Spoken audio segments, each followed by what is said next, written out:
সুতরাং আমরা বুঝতে হইব যে এখনকার শিক্ষিত মা বোন যারা আছেন আল্লাহ তারা কিলা দেখতেছেন একটু এই জন্য তারা একটু চিন্তা করেন এবং আল্লাহরে কি বুঝাইতে পারবানি যে আল্লাহর লাগি তারা জীবনযাপন করছেন। কারণ যে হাজব্যান্ড হোক্কা, ভাই হোক্কা, বোন হোক্কা, ফাড়া হোক্কা, ফর্সি হোক্কা, ফুয়া হোক্কা, সেও নাই। আমরা একলা আল্লাহর সামনে খাড়াইমু, একলা যখন খাড়াইমু তখন আল্লাহ যেটা দেখতে পছন্দ করতা, যে রোলটা আমরা দেখতে পছন্দ করতাম, আল্লাহ রসুল যেটা পছন্দ করতা, তারে খুশি করার লাগে ওটা আমরা করিয়ে গেছি নাকি তা আমার আত্মীয় স্বজন, আমার ফাড়ার মানুষে কিতা কইব, আমি আমার বাপে কিতা কইবা, আমার মায়ে কিতা কইবা, আমার সমাজে কিতা কইবা, আমি কয়টা ডিগ্রি নিছি, আমি পড়ছি নি, আমি চাকরি করছি নি, ওটার লাগে আমি কর্ম, এটা যেন আমরা একটু চিন্তা করি সময় নিয়ে।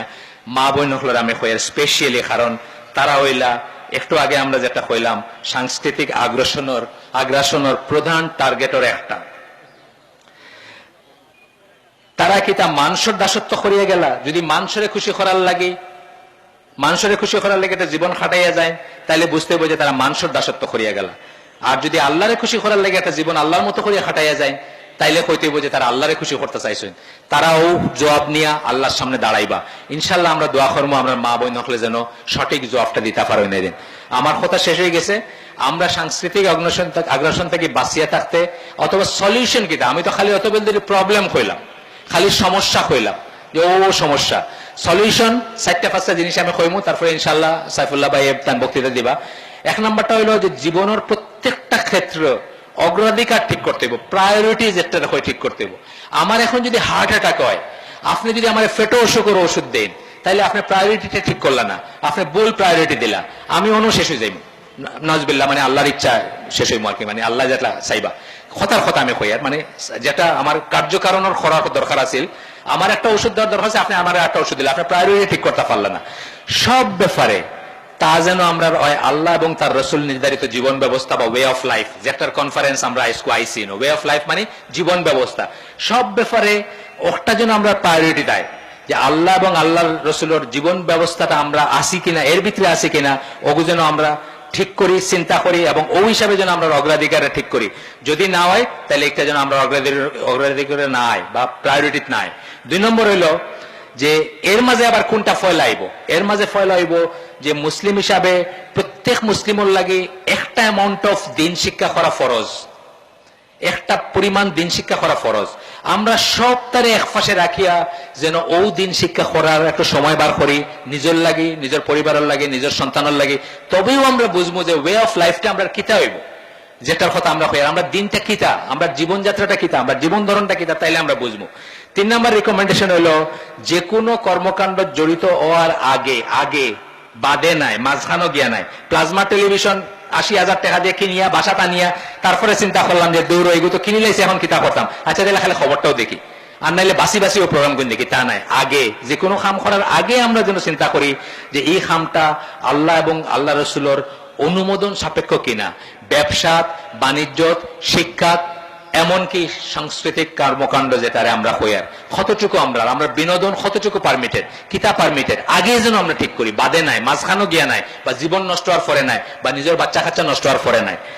এবং তার অনুমোদন যে একটা অক্টরও আমরা যেন সর্বোচ্চ বিচার্য ব্যাপার মনে করি, যে অক্ট হলো সবচেয়ে ইম্পর্টেন্ট, এর বাদে বাকি যেটা তার চেয়ে কম ইম্পর্টেন্ট। সাহাবী হলের কোয়ালিটি আছে, তারা যে কোনো কাম করার আগে চিন্তা করতো যে একটা শরীয়ত সম্মত কিনা, বা একটা আল্লাহ এবং আল্লাহ রসুলে করছেন কিনা, আপনার অ্যাপ্রুভ করছেন কিনা। তা যদি আমরা না করি, সামাজিকতা, যেমন একসময় আমি খুব গর্বিত আসলাম যে সিলেটি মানুষের সামাজিকতা খুব সুন্দর, খুব বালা, সিলেটি মানুষ সামাজিক ভাবে খুব অ্যাটাচ। এখন দিকে যে অক্টো আমরা সবচেয়ে বড় ফিতনার ব্যাপার, ওটা থেকেও আমরা সমস্ত গুনার ভিতরে আমরা আসি।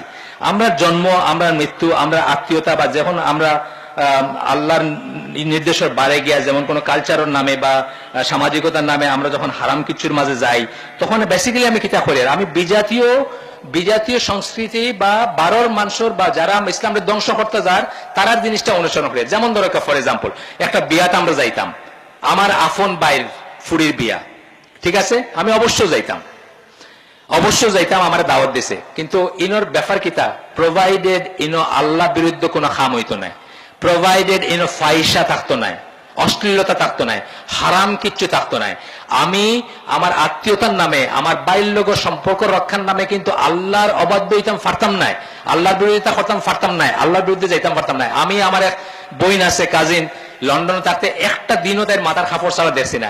আমি শুনছি তাই সিলেটে যখন বিয়া হয়েছে তখন মায়ে শাসিয়ে পার্লারও নিয়ে গিয়ে হাজাইয়া নিয়ে তার কাপড়টা ছাড়িয়ে দিয়েছেন মাথা থেকে। তাই প্রোটেস্ট করছে, তাই কোনোদিন এলে থাকছে না। মায়ে শাসিয়ে কইছেন বিয়া জীবনে একদিন আয়, তার মানে কি তা একদিনের লাগে আল্লাহর অবাধ্যতা করা যায়? নজবিল্লাহ, কত বড় কথা যে একদিনের লাগে আমি আল্লাহ ক্যান ওয়েট, একদিনের লাগে আল্লাহ অপেক্ষা করতে পারো। তোমার জীবনে রোজ রোজ বিয়া হয় না, একদিন তুমি আল্লাহ বিরুদ্ধ ভাবে চলো, তার বাদে খাইল থেকে আবার আল্লাহর পক্ষে চলিও। এটা কিনা পারেনি কোনো মুসলিমে করতো, পারে না একটা করতো।